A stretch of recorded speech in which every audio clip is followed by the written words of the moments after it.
Triangles, squares. Let's use shapes to learn the alphabet.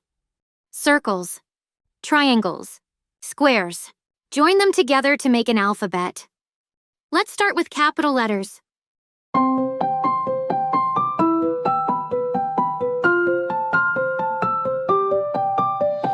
A, B, C, D, E, F, G, H, I, J, K, L, M, N, O, P, Q, R, S, T, U, V, W, X, Y, and Z. Now I know my ABC, 26 letters from A to Z. Now let's sing together the small letters. Are you ready?